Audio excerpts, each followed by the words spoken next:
It's a cold edition of Snap Tackle Pod, as evidenced by our hoodies here on the show this week. Week 11, right? Week 11 here of Snap Tackle Pod, your high school football podcast for the Kansas City metro area. He's Dion Clisso of Preps KC with his Virginia Cavaliers hat on. I'm Mick Shaffer. Yes.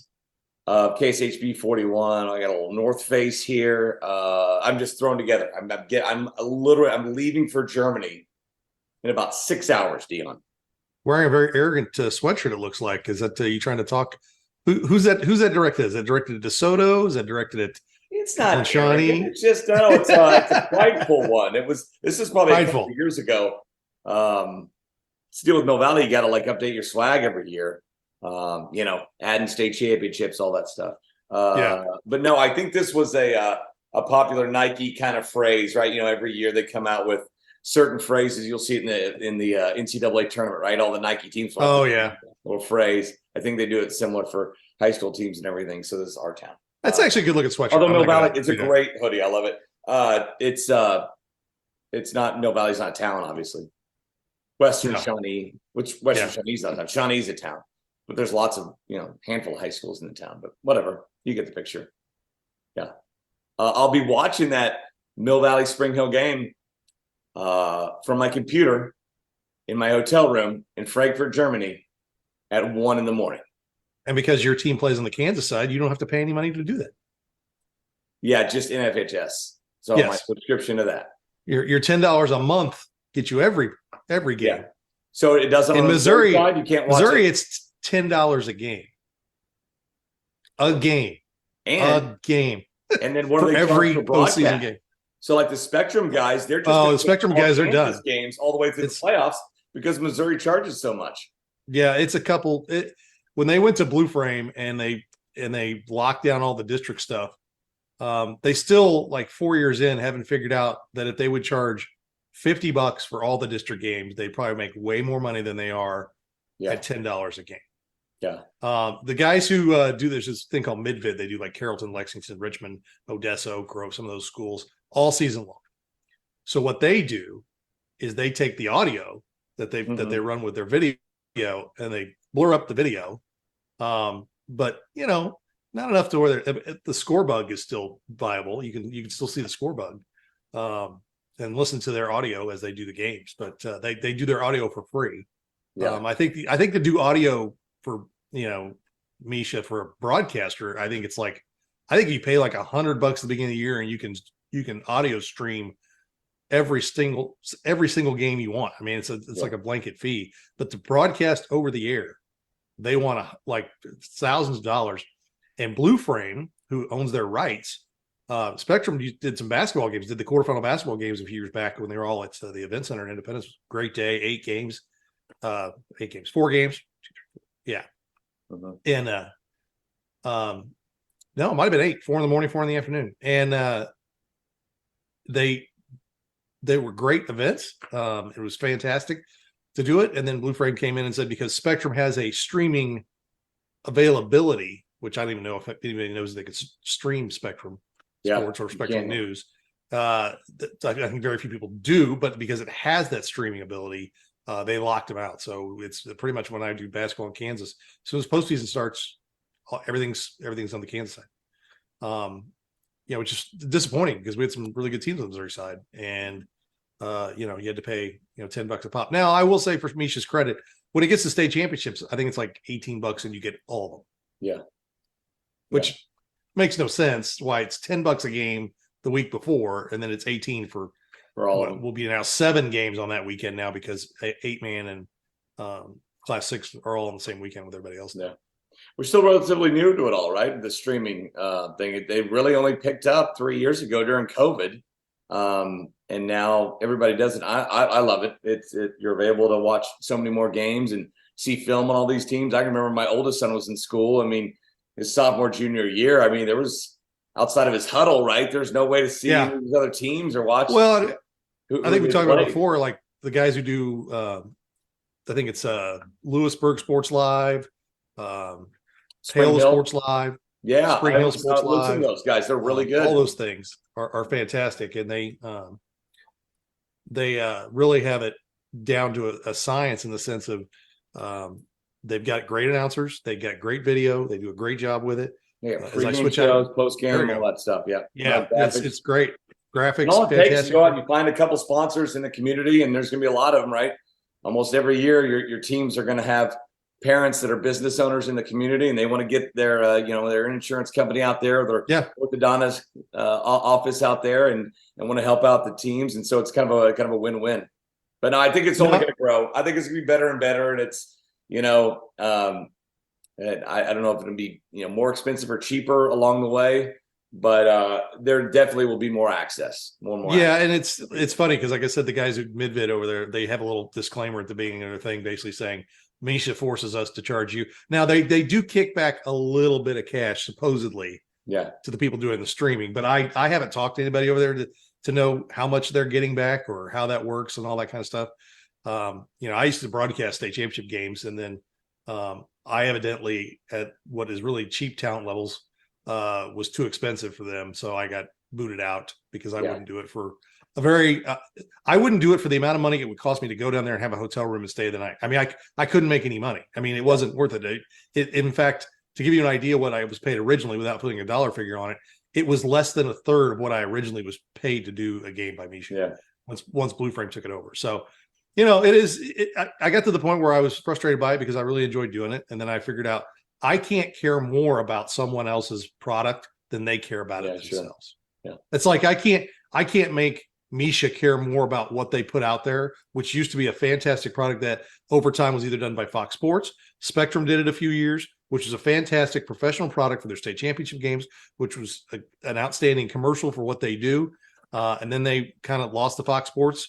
They never really actively searched another way to do it. So they went and streamed it themselves for a few years. And then this Blue Frame company came in, and now it's, it is what it is. It's two cameras in the middle of the press box. There's no, and I was lucky enough to do it. The last year I did it, they were allowed to use the production studio in, that's at the Mizzou Arena. That's what they use for SEC games, be it basketball or football.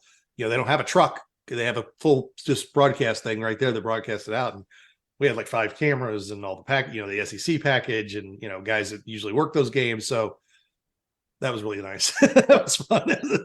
It was fun. But that being said, Spectrum is like the same way. I mean, that's a high end quality broadcast every time you do something with them. So absolutely.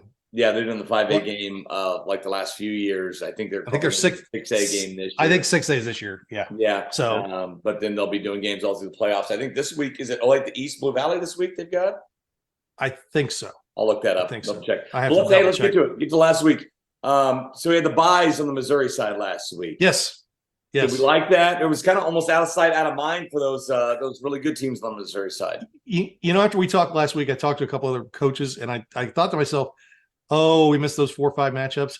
But we got some games, we got Chrisman and North Kansas City, Lee Summit and Ray Peck. Those are teams that probably would have gotten beaten pretty bad in the first round of the postseason, but they got to play each other. They get a win. Eric Thomas told me that the game they hosted on Friday night was probably their first home playoff game in 10 years. Wow. And William Chrisman's probably close to that. So, both those teams get to go on and play week 11. They're probably going to get crushed this week. I think Lee Summit will go down to Liberty North, and I think William Chrisman, who was down 61-0 at half the last time they played Grain Valley. I don't know if it'll be that bad because I think Grain Valley, once the thing is in hand, will be getting people off the field as quickly as humanly possible to make sure nobody gets hurt. But no, I think some of those matches were fine. The buys are over. Everybody's playing now, and it's great. And I think on the Kansas side, we saw a little bit more competitive, but we still saw the blowouts. Was there one upset anywhere? I'm not sure there was. No, it was chalk. There were a couple, but any of Lansing. Wow, I can't believe that one team won. Lansing went to Pittsburgh and won, but it's not an upset. That was because that's over a 7, right? I picked that game, so does that make it an upset? Yeah, I was going to say, I mean, that's not a huge surprise to me. It wasn't. I think Lansing has been in every game they've been in all season, and I think they played, maybe a little bit better quality than what Pittsburgh had played, and I felt like they could keep it close, and they did, and they pulled away, or not pulled. It was 19-14, got that late score and got the win. I'll tell you what, we almost had an upset, a monumental one, because St. James was leading Bishop Miege 14-0 for a long time. Miege came back. They had to convert a 4th down to score, take the lead, and they had a goal line stand at the end. That was a heck of a game. Yeah, but St. James isn't your normal 2-6 team going into that. True, but I believe, I mean, they played before, right? And didn't it wasn't as close. It wasn't close in the first game. I think it was a 3-score game the first time around. Yeah. That being said, I think we all know that St. James is young. They were a little healthier this time around. And they weren't as 48-7 the first time around. Bishop Miege beat St. James. But they're a little more experienced this time around. I think their offense, their receivers had gotten a little better. And oh, by the way, Tom Radke and his staff can coach. And I text John Holmes some stuff on Saturday morning. I said, "Hey, great game." He's like, "Man, they had a fantastic game plan for us." Well, I mean, because this is a team in St. James that lost a shootout 53-50 to Blue Valley West. Then they went and played Cape and Mount Carmel, who might be the best team on the west side in 5A, to a respectable 35-14 score. Beat Blue Valley North, and then gave Miege a run for their money.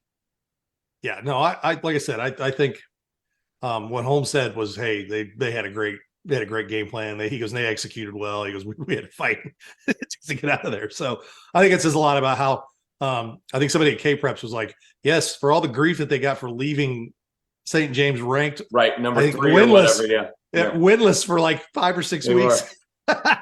He's like, we were telling you they weren't bad. Yeah, I mean they're gonna finish with a similar record to I think what Bishop Carroll finished. Bishop Carroll didn't even win a postseason game, right? And they were out in the first round. And I think there was a lot of name recognition on Bishop Carroll to start the season that they were not. People were telling me they were not very good on the west side. But then I mean the rest of 4A is like fine because you have Bishop Miege and Aquinas playing this week, right? Yeah, no, and I'm curious to that game. Because Aquinas looked pretty good against Fort Scott, and they've got those guys back if they're a little more healthy. I think this could be a close game, but it's going to be a fun one to watch. And you're up here on the top half of that bracket. You're just living life, man. You're just enjoying it. See you in the semifinals, whichever one of you get here. Watch because there's Lewisburg on the bottom too. On the wayside. Lewisburg's on the bottom half of that. Lewisburg's on the bottom half of that bracket too. Yes, they are. So, it's one of those things where if you look at the K-Preps rankings, it's Aquinas, Miege, Lewisburg. There's 3 of the top 5 are on the bottom half. Tonganoxie's up top. And then Atchison's in there. Baser is not ranked, but they're playing Lewisburg. They're on the bottom. So it's Baser, Lewisburg, Miege, Aquinas on the bottom, and it's Atchison, Eudora, Chanute, and Tonganoxie on the top. Yeah. I like Tonganoxie or Eudora. You're probably loving life right now. Yeah, I tell you, I think Atchison's really good. I don't think they played anybody like they didn't play the schedule of Eudora, so we'll find out, right? Yeah, no, a good win for Eudora. Another close game. They pulled away late, threw a touchdown in there late to get that 28-14 win. So that they were a 4-4 team, and coming out of the tough frontier. And Tongi, gets Ottawa the second time, and Ottawa's a good team, and they beat them 45-10. They're playing really well. So they'll get to drive to Chanute to play the Comets. Is it Blue Comets? Or they the Comets? Blue Comets sounds right. Yes. Blue Comets. I think I can remember watching a Thursday night game. Was it a Thursday night game last year between them and Piper? That was down to the wire. Sure. I think it was a Thursday night playoff game that they played down there, and I watched that on a stream. That was pretty good. So pretty good pretty raucous atmosphere down in Chanute from what I can remember watching that game. Yeah. All right. So let's look ahead to this week. The games start to improve. The matchups start to improve, and we should have some upsets actually this week. Let's look at your Remax Big Three. We'll start on the Missouri side here. Fort Osage at Platte County. Correct? How do you shake out? I think both these teams. I was not that I get on most sports little football forums that often, but people are like, why does everybody love Fort Osage? I was like, Fort Osage is a pretty good team. They only have one loss where you go, what? That was the Blue Springs. And the other ones are legit. A couple of them were close. So, no, I think Fort Osage is playing pretty well. I think Platte County is playing pretty well. Platte County is the younger team. I think Fort Osage got a little more experience. Both these teams are used to being in district championship games and in the quarterfinals.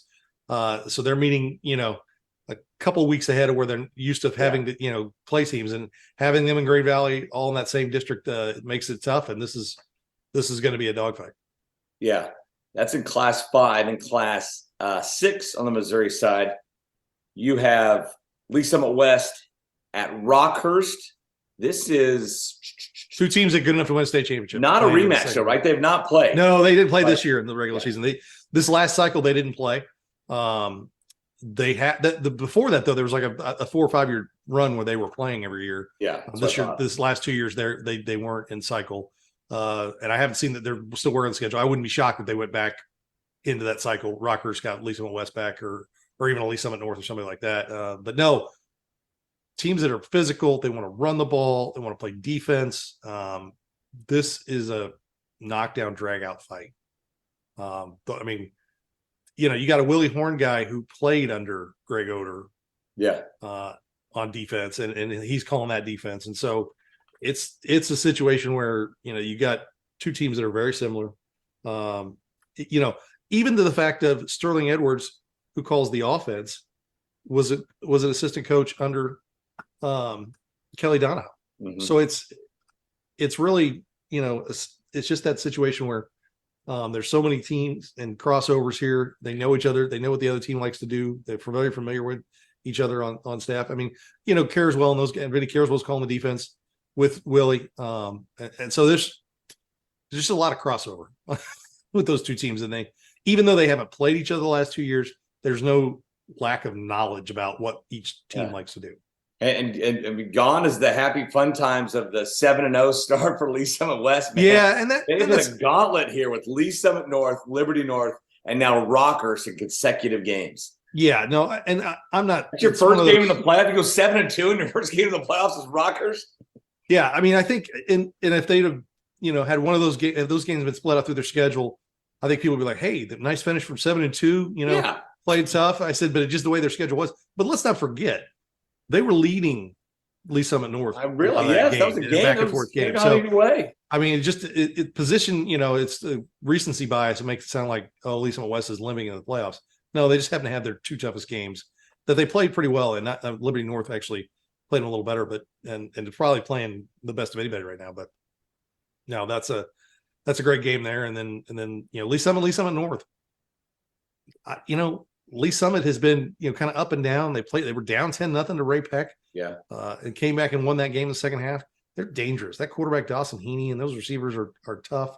If they can get a little bit of defense, I don't know if they've got the speed to match up with some of the players at Lee Summit North, but that whole district right there is very interesting. I like this one here. Warrensburg at Pleasant Hill. You're like, Warrensburg 6-4 and everything. Pleasant Hill rolling. That's their only loss. Yep. There's only loss. In a shootout. Was to Warrensburg last month.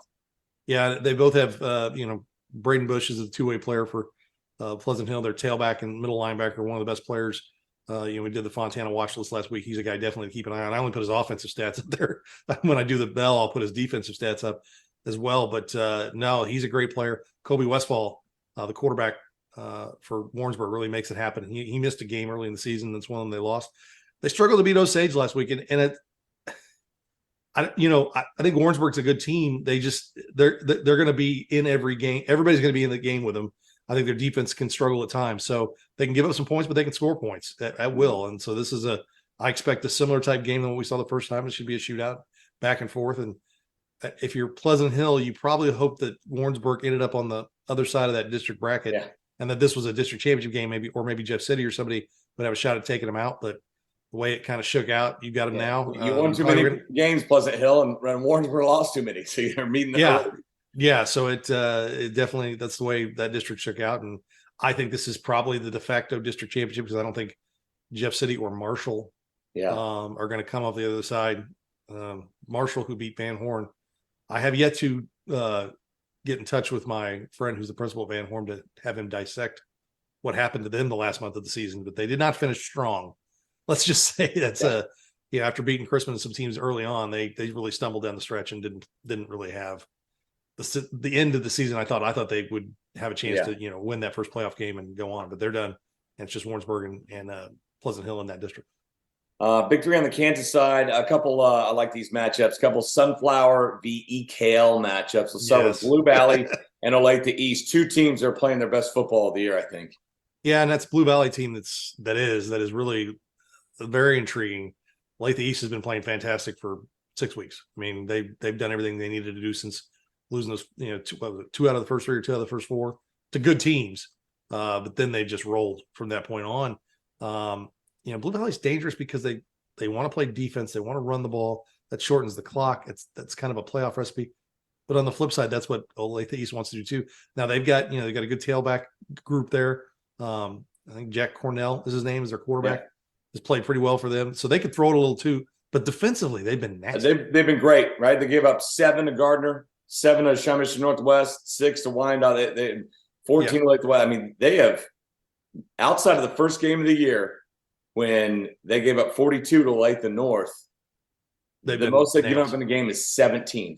Yeah, they played some defense. I expect that to be pretty tough and physical, and even though when you think the two teams from the EKL that are built more like Sunflower League teams are Blue Valley and Blue Valley West. Yeah, they're more physical. They want to run the ball, and so this is more of a big time Sunflower League style game between Blue Valley and Olathe East. And Blue Valley, you got two stars on that team, 2 D1 guys in Merritt defensively and Price, the running back.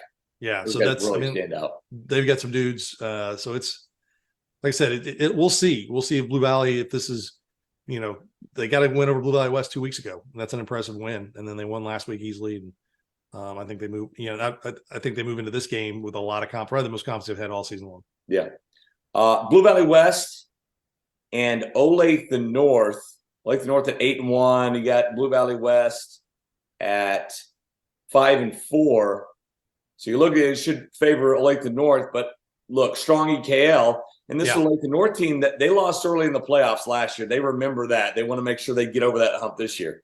Yeah, Blue Valley West has been pretty dangerous in the postseason under Josh Corkemeyer the last few years. And they, again, have that recipe, the same recipe that Olathe North has. They can run the ball. They play defense. They're big up front. The one thing I think that Blue Valley West has, the wild card, is Tate Nagy, who's can run, and you talk to coaches like, don't let him get an open space. He plays like Patrick Mahomes. I've seen him play a couple times this year. Mahomes is watching a lot of times. If he drops back to pass, get ready for maybe like a 20 to 25 second play, because he will run around. He'll run 50 yards sideline to sideline, look for receivers, look for an open lane, and finally finish the play. He's all over the place. Yeah. No. So that's Olathe North defensively has been solid all season long. They want to run the ball. TJ Porter's back and healthy. Aiden Bruce has been running the ball with them as well. So, they've got some good players that, they can, when they go to throw it, they've got good receivers. They don't throw it a ton, but, you got Aiden Bruce out there. You can get him the ball in space. The quarterback's an underrated player too. Yes, he is. Yeah. Sorry, he is an underrated quarterback. But no, it's this is, if you like 6A playoffs, this is another good 6A playoff game. Yeah. Here we go. And last, Spring Hill at Mill Valley. I put that this game should last 45 minutes. 2 teams that love to run the ball, don't like to throw it. And it's strength on strength. I mean, Spring Hill is a tough, physical running team, and that's what they hang their hat on. They're good defensively. It's not like they're bad defensively, but they want to run at you with Colt McKenna and get physical with you. And Mill Valley's the best part of their team is their defense, their ability to shut teams down. I look back at the Shawnee Mission Northwest game that Mill Valley had, where the only touchdown they gave up was an offensive pick six going the other way. And Shawnee Mission Northwest is similar in what they want to do to what Spring Hill is. So, I mean, I think it's going to be tough and physical. I think Mill Valley is easily the favorite in this game. But if Spring Hill doesn't give the offense the ball, they can keep that Mill Valley defense out there. Sure. And keep getting 3, 4, 5 a clip, and Spring Hill's got some pretty good size for a Frontier League team. They're probably the biggest team in the Frontier League. They're the biggest school in the Frontier League, so you would think they'd have more size, but they got pretty good size on that team. Yeah. All right, those are the Remax Big 3 games of the week. Outside of that, any other games you got your eyes on? We talked about Aquinas and Miege. I think that's one to keep an eye on. Shawnee Mission Northwest and Gardner is kind of interesting because Northwest they're always in games. I think that's a situation where they can see what they can do. I mean, I think Gardner's the best team out there right now, but they have a bad night and the ball gets on the ground, the mesh points. Yeah, it's like, how's that is the flex bone moving like a machine? If so, watch out. But it's sometimes it can get going the wrong way. You put the ball on the ground and weird things can happen.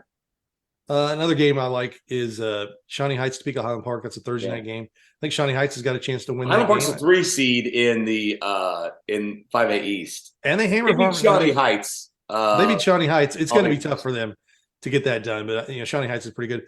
I think Siemens got some good athletes. Or one going to K-State. They play DeSoto. DeSoto, that's the one I was going right DeSoto's there. a favorite, but that could be close for a while. That could be close. I mean, they played already this year. I'm going to look up what that score was real quick. Yeah, DeSoto won, I think, comfortably. Yeah, but Topeka Siemens playing well. Let's see here. It was. They did not play earlier this year. Seaman not part of that UKC? They are, but they did not play. I wonder if they only played. Yeah. So no, it's going to be a good. I think I like that one. Another one, if you like points, Lansing Blue Valley Southwest, because Lansing can give up some points and score some points. I like points, and we know Blue Valley Southwest can. So yeah, it's those are some good games on the Kansas side. We're starting to get down, Base Berlin with Lewisburg. I think Lewisburg's the better team there. They're kind of been dominant all season long. Kind of been dominant. They haven't lost a game. Would you say? Did Baser play better competition this year, or is it kind of UKC and Frontier? Yeah, but I think Lewisburg stepped out of conference and played that team from Arkansas Heritage, which I think is like a 5A or 6A team, and beat them. And they, let's not kid ourselves. Outside of the close game with Tonganoxie, they've kind of dominated everybody that they've had. They had the one close game. So they've handled their business. And Declan Battle, the quarterback, Ashton Moore, great two-way player, linebacker, tailback for them. And they've got a lot of other good players. So I like it. It's Lewisburg at home. Baser, I think, has done a pretty good job with the amount of people they had to fill in from last year's team. That was pretty good. I think they've done a good job. And we already talked Tonganoxie Chanute. I like Tongi to go down there and get that win. So yeah, and then Atchison, Eudora. That's the other side of that bracket. Yeah, and then you mentioned on the Missouri side here. You mentioned Lee Summit North, Lee Summit. Yeah, Lee Summit in District 6 on the one side, and the other side of Lee Summit West and Rockers. I think that's a decent game. Some other ones that are interesting. I think Blue Springs South and Liberty. That was an OT game 2 weeks ago. It's a rematch. I don't know. I think that Blue Springs South is like they look like a young team. They're in every game, most every game they play, and then they don't win them at the end. Yeah, that's kind of what a young team does, and their record reflects that, and they only have the one win. But I thought they'd get a second one maybe against Liberty, and I think it says a lot about how Liberty's good at closing out games. That's that in 6.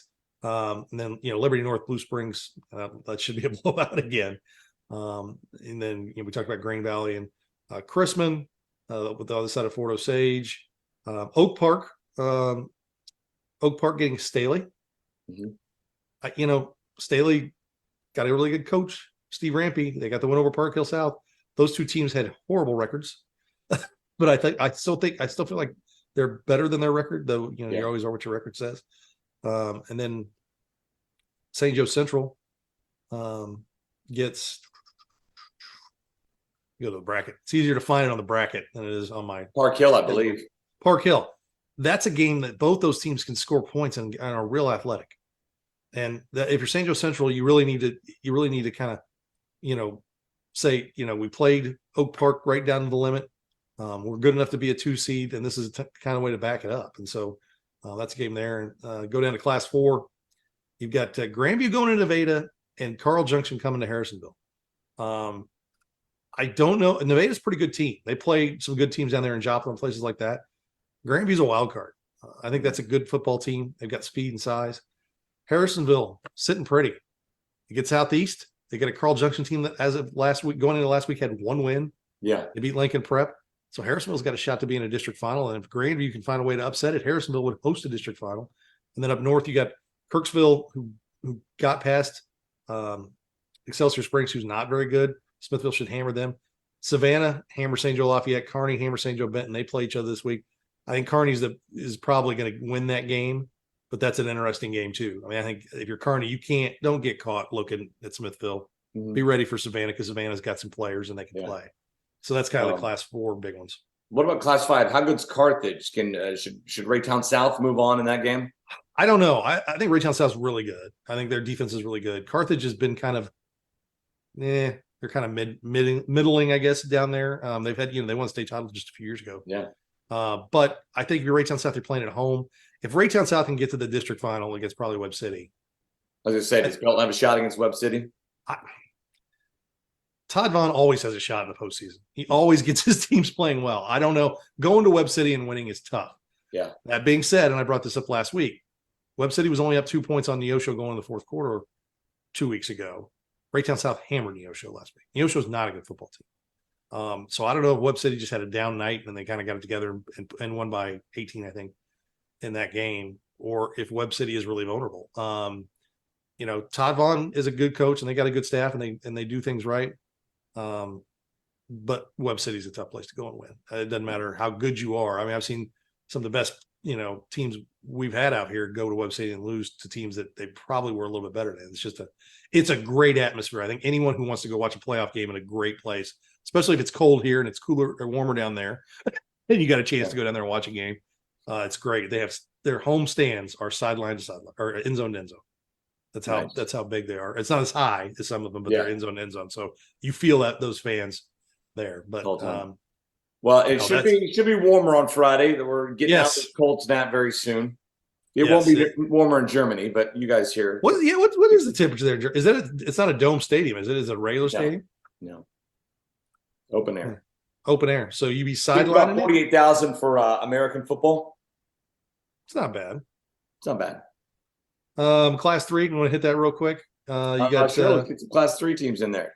Yes, I think in District 7, I think Odessa and Oak Grove are steamrolling to a rematch in the district championship game. I think that the Odessa will handle Boonville and Oak Grove will handle California.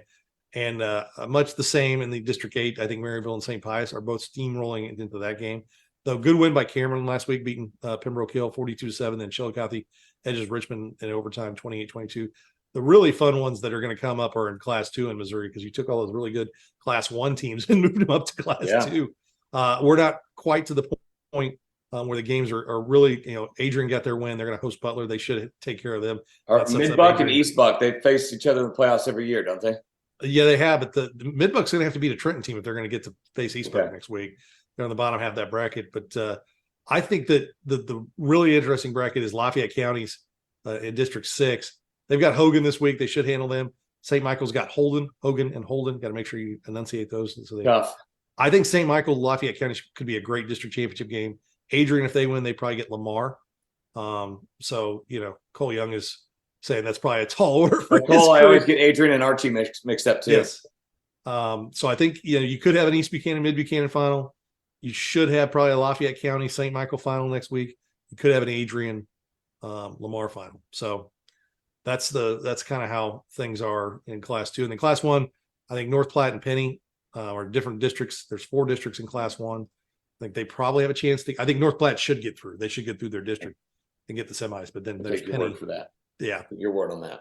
Wellington Napoleon got a playoff win last week over Lincoln, a Lincoln team that had like 15 players. But here's the thing: Wellington Napoleon, who's going 8-man next year, will ride into 8-man with at least one Class 1 postseason win in their belt. Hey, before we get out of here, any other Simone candidates throw their name into the hat this last week? No, I think we're kind of the usual suspects. We're starting to kind of go to the SimoneAwards.com. We've got the Simone and the Fontana watch list up there.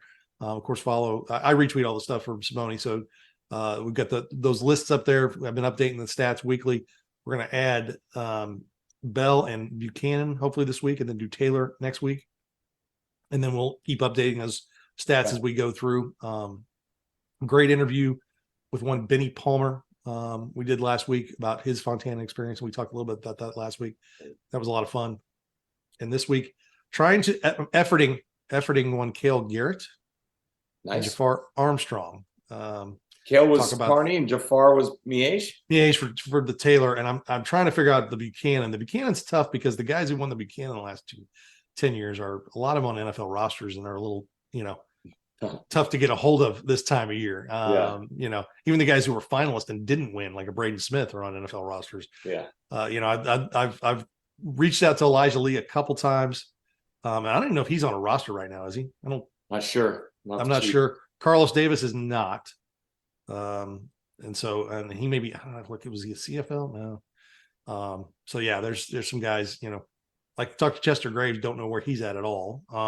There's some guys out there, but I hate to say, if I have to, we did an interview with him last year. I could always just go to the well and get Evan as a 2-time winner, but I'm trying to effort some guys there. And also I think I'm going to try and get with one Bubba Starling here in the next couple weeks. Cool. Talk to him. But now, that being said, it's hunting season, so I don't know unless I'm willing to do a Zoom. Unless I'm willing to do a Zoom from a deer stand. Quiet interview. Yes, very quiet interview with Bubba. All right, man. I gotta go pack, Dion. You gotta pack. I gotta pack. So remember, Vihaistu. You know what that is? Yes. What is your name? Or how are you doing? Right? How are you doing? Yes. How are you doing? Vihaistu. Yes. V Gates a lot, or you say V Gates. V Gates. Yes. Is how are you doing? Yes. Yes. I think Vihaistu is what is your name? Your name? Yeah. What is your name? Yes, that's what it is. V Gates. Now, as soon as you said V Gates, it made V Gates. V Gates. V Gates. My German teacher, she would say, like, I don't know, 40 times a day when we were in there. Yeah. Ich bin Mickey. That's what I'm just gonna say over there. Ich bin Mickey. Yeah. Is your name Mickey or? It's Joseph, but that's for another podcast. Joseph Michael. I got a buddy who's actually Mickey. Yeah. No, it's Joseph. So it's Mick Kronk and then Mick Shaffer. He has gotten a text for you in the past. Nice. So because you're right next to it, you want to type it in. So all right. Check out Preps KC on Friday night. Check out KSHB 41 under the lights on Friday night to get all your scores and highlights. Best of luck to all the teams left out there. Dion, thanks. We'll see you next time right here on Snap Tackle Pod.